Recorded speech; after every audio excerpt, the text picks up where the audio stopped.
somebody say something? Okay. That's kind of scary. I'm hearing things. Time for Sunday school. Anybody who's going that direction? I think we're going to go to Sunday school for a minute. The rest of you turn. It's so funny. It says John. Spell checkers are funny things.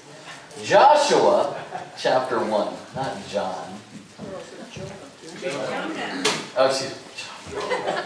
Boy, I've lost it. I've lost it today, officially lost it. You're right, Jonah. Let me turn to this slide.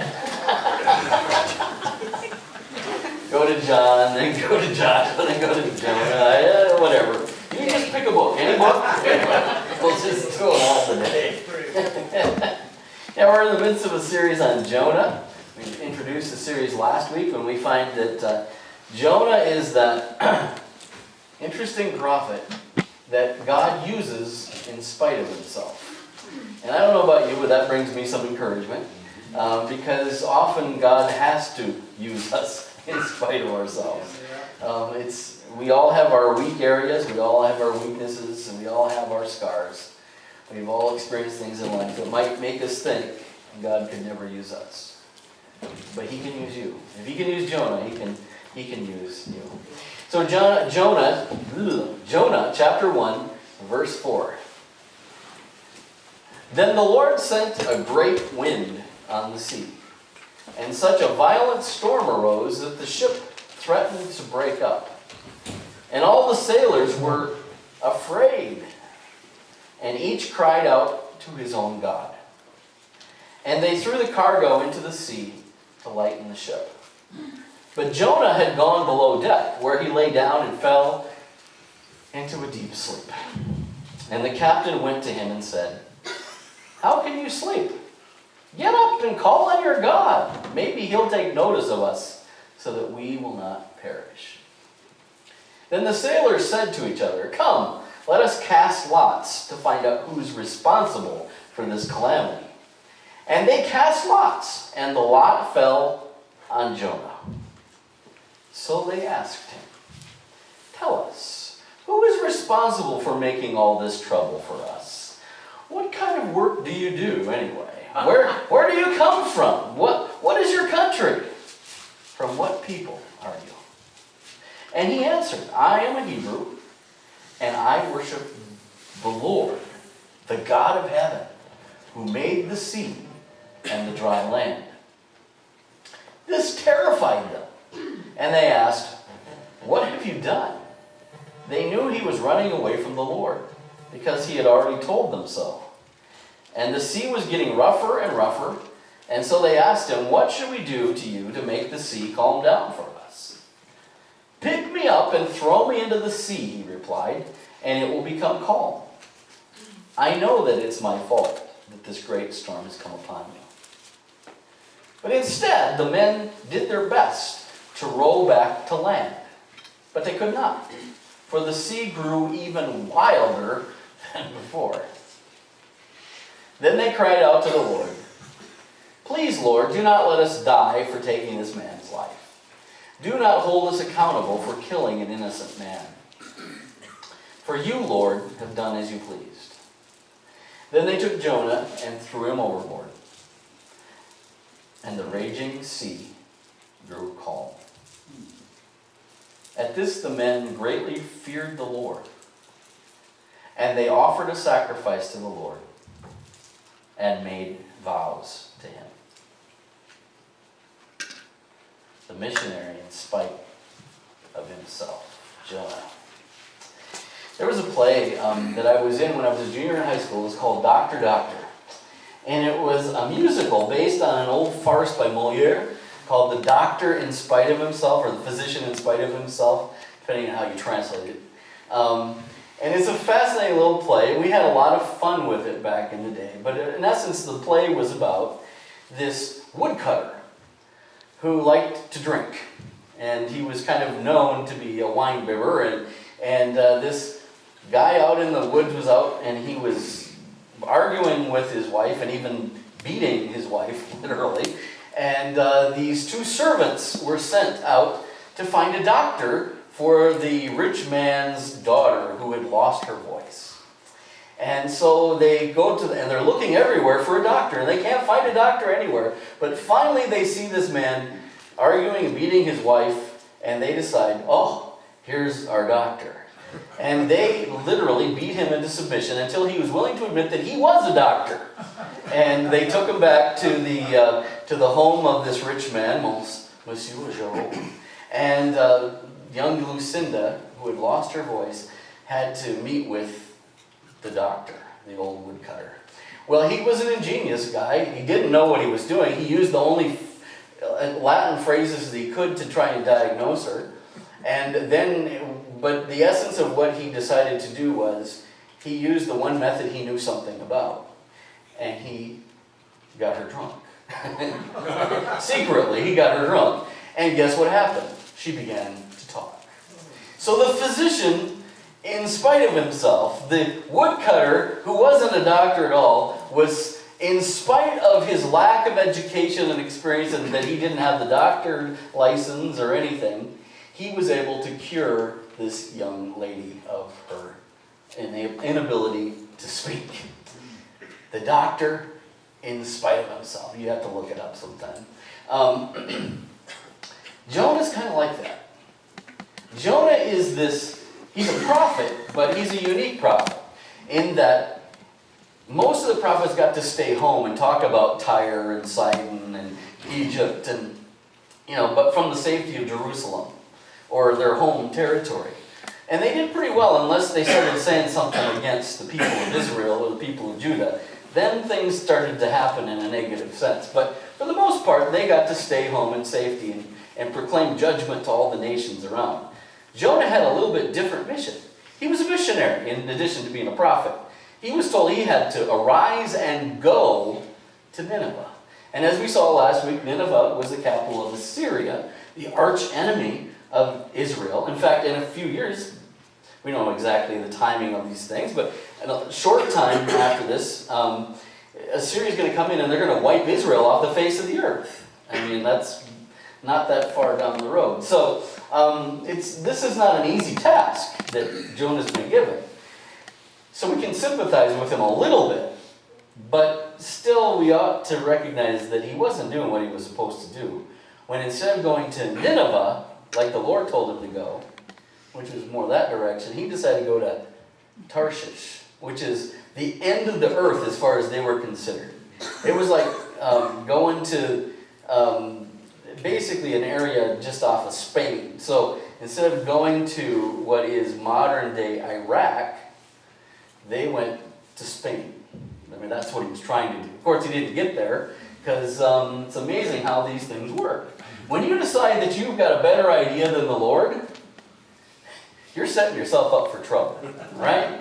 And Jonah finds it out pretty quickly. So that's where we find ourselves in this particular text. Jonah has fled the Lord. He's decided, Lord, if that's what you want me to do, then I'm going the other direction. Jonah is this rebellious prophet that refuses to do what God tells him to do. And yet somehow God keeps using him to accomplish his purposes. It's fascinating. So as we look at this particular, these verses this morning, I just want to encourage, first of all, we're going to look at the remarkable callousness of this missionary prophet that we call Jonah, and the consequences of his callousness. So here we go. In Jonah chapter, we of course saw the callousness of saying, no Lord, I'm going the other direction.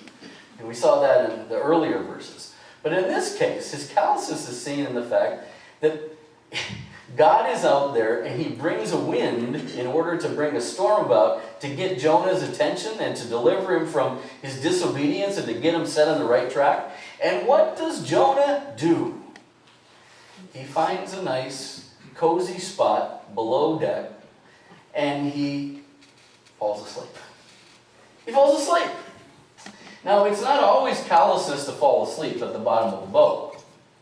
And there could be good reasons for doing that. And some of you probably know that firsthand. Even Jesus, slept through some storms, if you remember the stories in the Gospels. So that it can be an okay thing. It could be a sign of your trust, that you're able to sleep in the midst of a storm. But not in this case. This is a sign of his callousness, that he doesn't care what the Lord is going to do. He is resolute in his disobedience. I'm not going to give in, not for a moment. I paid my fare at Joppa. I got on the boat, and I'm headed in the other direction. And nothing is going to be disturbing me from my plans. Dangerous place to be. And God allows him to do it. And in our lives, we're not puppets on strings. We make choices. And the choices that we make have consequences. And we're accountable for those choices that we make. And so it is with Jonah. So let's look at this story. Verse 4, the Lord sent a great wind on the sea. Such a violent storm arose that the ship threatened to break up, and all the sailors were afraid. Each one cried out to their God. The natural reaction of even a pagan was to cry out to God. And sailors are pretty rough characters most of the time, and they weren't the most religious, they weren't the church-going type. But when you get a storm that's bad enough, it doesn't matter who you are, you start crying out to God as best as you understand who God is. And Jonah is the only one in the whole story who's not praying and crying out to God. He's down in the bottom of the boat, callous as can be, sleeping. And then it says, but Jonah had gone below deck where he lay down, and he fell into... Now, he didn't just sleep. He's in a deep sleep. And there, a couple nights ago, we had a storm that woke me up a few times. I don't know about you. But there were some of you, I heard, we were talking about it at the men's breakfast. Some of them were sleeping right through it. It's amazing how some people can sleep through anything. And Jonah apparently can sleep through a storm that would make sailors nervous. So it had to be a pretty major storm. And then the captain comes down to him and he says to him, how can you sleep? Get up and call on your God. Maybe he'll take notice of us so that we'll not perish. It's like, we want to make sure that we cover all of our bases. I think that's what the captain's thinking here. So we're going to call on all these different gods. And now these sailors would have come from different places, and they probably would have mostly prayed to pagan gods, nature gods, and that sort of thing. And they didn't they know a little bit about it, we know, based upon what they say in the text. But for the most part, they didn't know a lot about Jonah's situation. But in any case, they thought, you ought to be crying out to your God too, because just maybe, we're going to cover all our bases here. Maybe he'll hear, and he'll stop this storm. Now, the interesting part about what he says there is that the captain actually uses the same term in Hebrew that God did when he called Jonah in the first place. Arise, go call. Go call upon Nineveh. Tell them. And so it may have kind of jarred him a bit when the captain used the same words that God had used to call him, and he knew he was in deliberate disobedience to the words God had used. I think he may have been a bit blurry-eyed and, oh my goodness, what am I getting myself into? Maybe he'll take notice. But Jonah had gone below deck. He's in a deep sleep. James Montgomery Boyce, when preaching on this, said, how many of God's people are asleep today?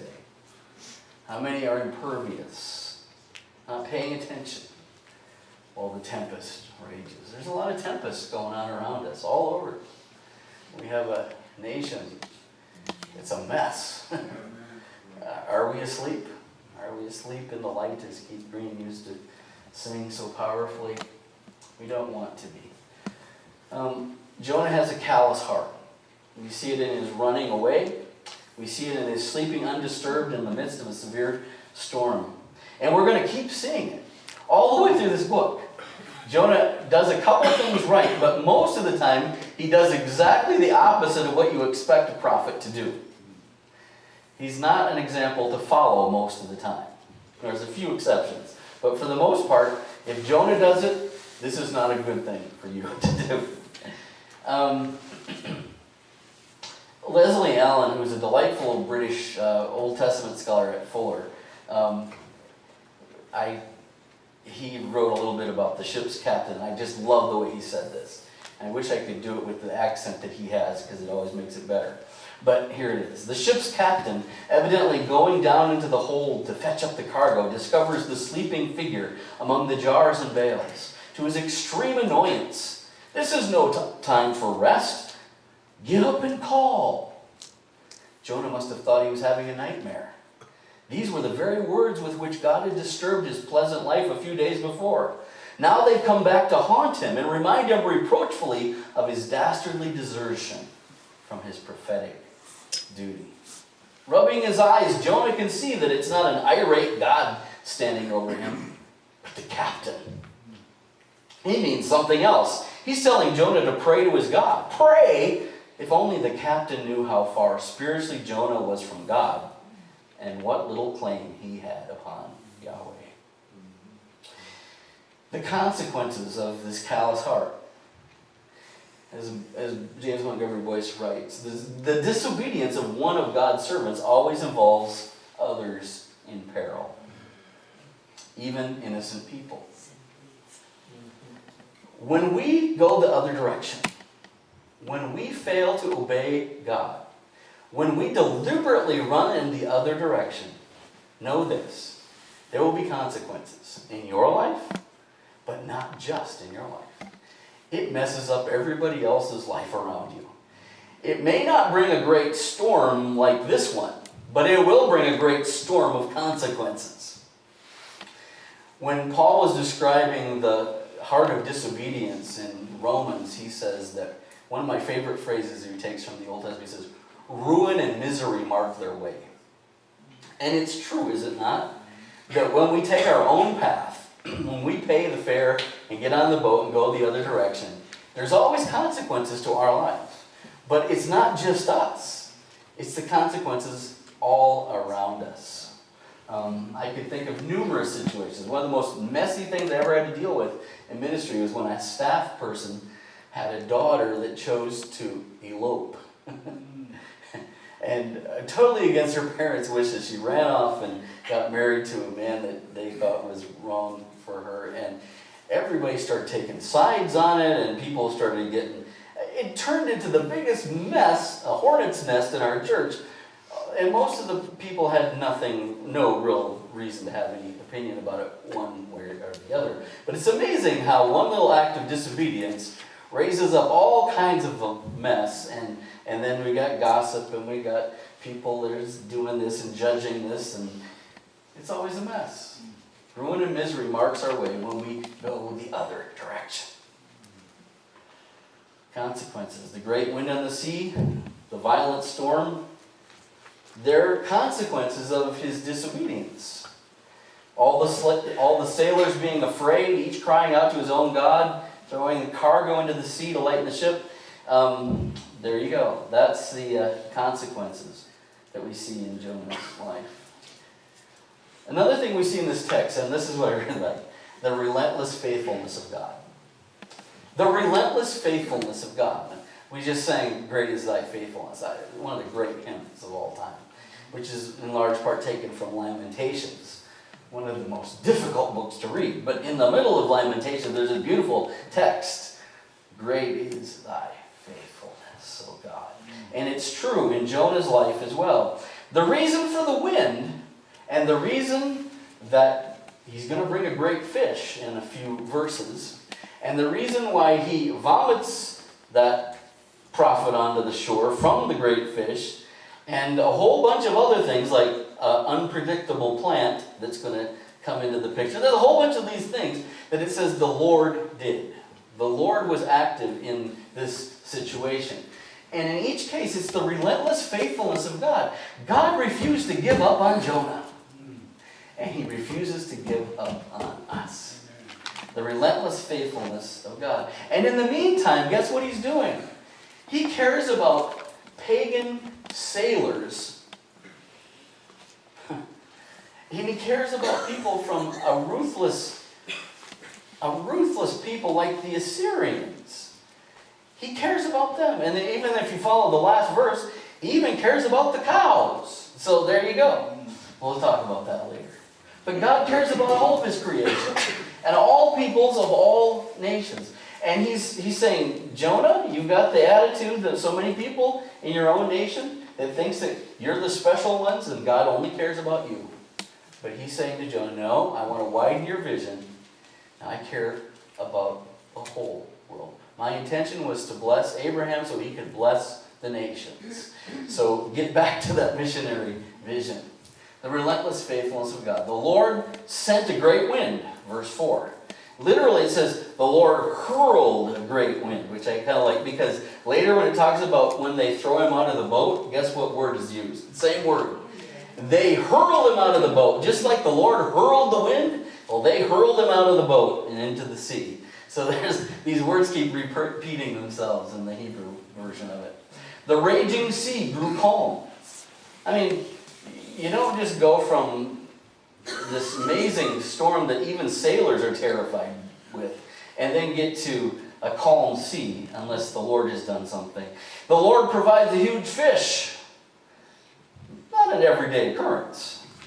And the Lord commands the fish and it vomits Jonah onto the dry land. A little gross, but there you go. The God who interacts and intervenes.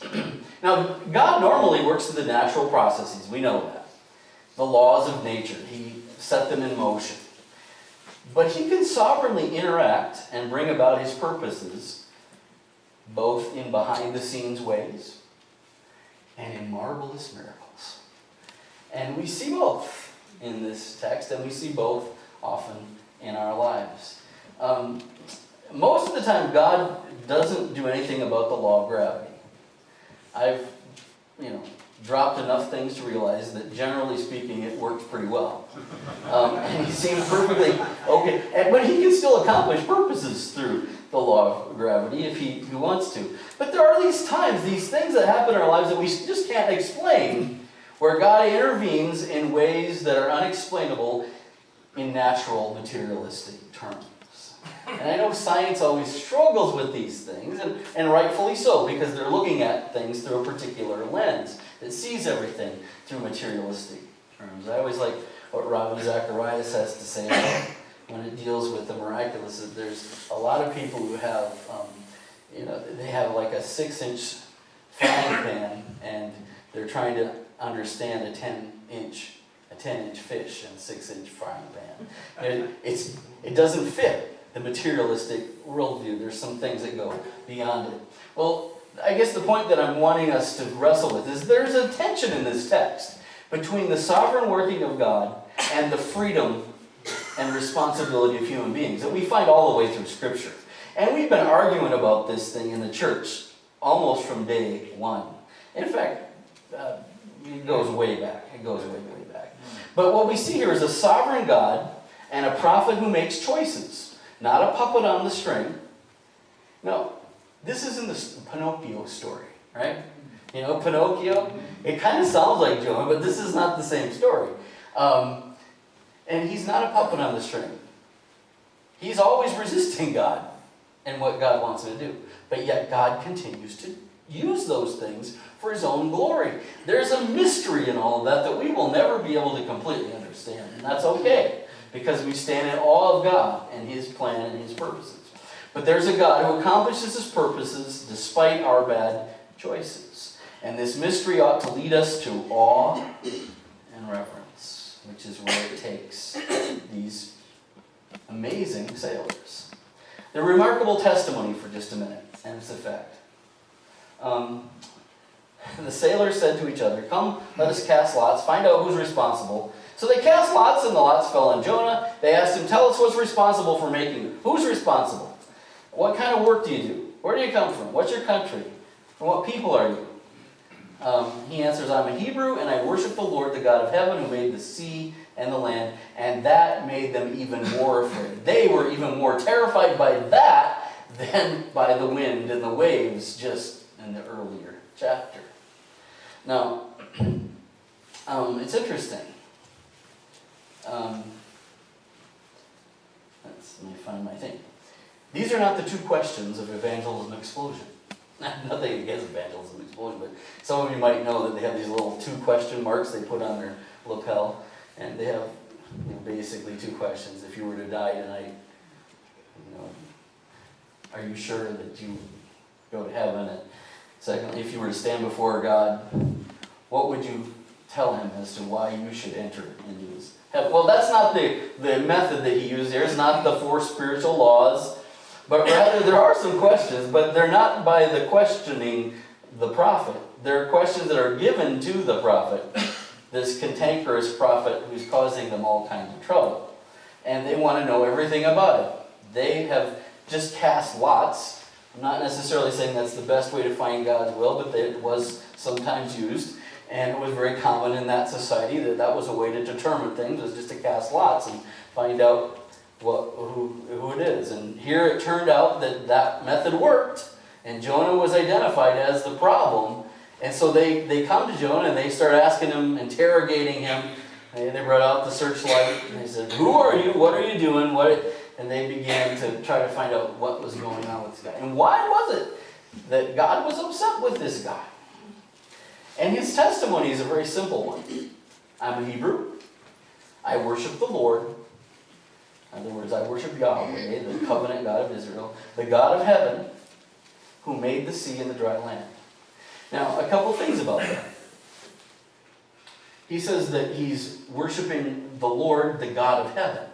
Now, normally, when Jews are talking about God among themselves, they talk about Yahweh, the father of Abraham, Isaac, and Jacob. They talk about it in relational terms, but when they're talking to Gentiles, they use this terminology. Yahweh, the God of heaven. So, what it's saying is, this is the God over all gods. He's giving the covenant name of God, who's over Israel, and saying that he's over the whole thing. He's the sovereign Lord over the whole creation. In fact, he's the one who created the land and the sea. Which is kind of relevant to them at the moment, because they're on the sea and they would rather be on the dry land. This terrifies them. They begin to realize, if this is true, that he really is the God over the sea and the land, then this is the God we need to do something about. This is the God we need to call out to, because he can do something about our circumstances. They're even more terrified when they realized that Jonah's God was the God who had sent the wave and the wind.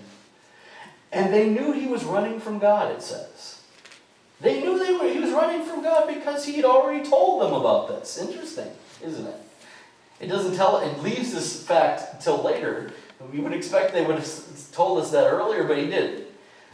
But they know that he's running from God. And here that comes back. Now, here's what I like about this. All that Jonah does, and it works, is he simply tells them the story about how God's story and his story connect. How they intersect. And he told it in a way that God was the hero, and he wasn't. I like that. Some people say, how can I share my faith with other people? My story's not exciting enough. I wasn't a drug dealer, and I wasn't a pimp out on the, so I don't have this great, amazing story of conversion. I became a Christian when I was a little kid. Or maybe on the other side, you think my story's, I was so evil that how could God ever forgive me? It doesn't matter. The testimony's not there to glorify you. It's to lift up the greatness and the glory of who your God is. So all you need to do really is to talk about how God's at work in your life. And do it in such a way that God's lifted up and glorified, that people see his glory, because that's what draws people. When they see his loving kindness, when they see his glory, when his light, the light of the glory of Jesus, shines in their heart, that's when we're drawn into a relationship with Jesus. So get out of the way and let God shine. And even if your story isn't a very good one, and even if you're going the wrong direction, well, you still got a story. So go with it. I am a Hebrew. I worship the Lord, the God of heaven, who made the sea and the dry land. His testimony exalted the name of Yahweh, the covenant God of Israel. He made the very, very relevant point that Yahweh made the sea and the dry land. And it's when our hearts are open to that, and we see what Christ has done, it shines the light of glory into our hearts, and we find salvation. I like this comment too. The implication of the confession of faith is that the source of the storm is none other than Yahweh who made the sea. The wonder is that Jonah can recite such a creed and yet show such disrespect to the commands of God, whose sovereignty it celebrates. Sometimes we don't live up to our testimony, unfortunately. The remarkable response, they went from being terrified to being even more afraid to fearing the Lord. These pagan sailors, they were afraid of the sea at first, and they cried out to their own gods. They threw the cargo into the lake, or into the sea, because they thought maybe that would keep them from going under. And you know, when we're afraid, it's not uncommon for people to cry out to God. We had great prayer meetings after 9/11. I remember that. Everybody wanted to come pray. I remember when we had drought on the farm back in the 70s. Everybody came together to pray for rain. And it didn't matter if they were religious at all. They wanted to pray. There's something about when we get in trouble, we cry out to God. So they start out just in that place of being fearful. And you know, we live in a day with all kinds of people trying to make you fearful every day. Every time you turn the TV on, they're trying to do it to you. Don't let them make you fearful. God says, do not be afraid. No reason. Perfect love casts out fear. Let's see here. So, the response. They decide, they ask, you know, what do we need to do? And he said, pick me up and throw me overboard. And they didn't want to do it. Initially, what did they do? They tried to come up with their own solution, like we do. They decided to row harder to see if they could get to the shore. And guess what happened? The storm got more intense. When you're trying to do your own thing, it never seems to work very well. But eventually they gave in. They threw him overboard, just as Jonah had said they ought to do. And then there was a calm of the sea. And then an interesting thing that happens. They cry out to the Lord. Verse 14. Don't let us die for taking this man's life. Don't hold us accountable for killing this man. For Lord, you've done as you please. Then they took Jonah, threw him overboard. The raging sea grew calm. And the men greatly feared the Lord. And they offered a sacrifice to the Lord and made vows to him. So what happened is they rightly revered God. They rightly feared God. It wasn't the storm they were afraid of anymore. And it wasn't that they were afraid of who God is, because they've heard the reputation of this God who accomplishes these things. They heard about this God of Israel and made them afraid. No, now they have come to lovingly accept him in awe and reverence as he really is. And they choose to put their trust in him. And they cry out to him and they worship him and fear him and make a vow to serve him. Now we don't know all that means, but the implication is that this really bad missionary who did everything wrong, who gave a kind of simple testimony, God somehow used it so that this whole group of sailors started to trust in God and found salvation. Isn't that amazing? They greatly feared the Lord. What does it mean to fear God? Somebody wrote a devotional, wrote this. To rightly revere God, to stand in awe of him, is to fear him. It's this astonished reverence. It's foundational to a life lived in the fullness of his blessing. A life of intimate fellowship that brings the Father pleasure and brings our hearts deep satisfaction. It's not to be afraid of God, but it's to stand in awe of God. That awesome, awe-filled reverence of God. It's the place from which we live, and it leads us to obedience. That's why the scriptures say repeatedly, the fear of the Lord is the beginning of wisdom. Jonah said he worshiped God, and the word there is for fearing God. But his deeds show the hypocrisy and shallowness of his reverence of God and faith. But the sailors, despite their lack of background and understanding, show a remarkable willingness to revere and serve Yahweh, the God of heaven, the one who made the sea and the dry land. And guess what? They made it out of the sea and back to the dry land. All in all, Jonah demonstrates a callous, rebellious heart, yet God used his testimony to bring salvation to pagan sailors. And Jonah, who ran the other direction by the providence of God, was in just the right place to deliver his testimony to an unlikely crowd. I love that. We serve an amazing God who works with us, against us sometimes, and through us, and often in spite of ourselves. Each of us is really a missionary. We've all got a call in our life to share the good news that Jesus is the King and he deserves our allegiance and our faith and trust. We all have a message to share with other people. And the way our life connects to God is the story that we can all tell. And it's amazing how God can use that simple story to draw people to himself. So don't be afraid and don't run the other direction.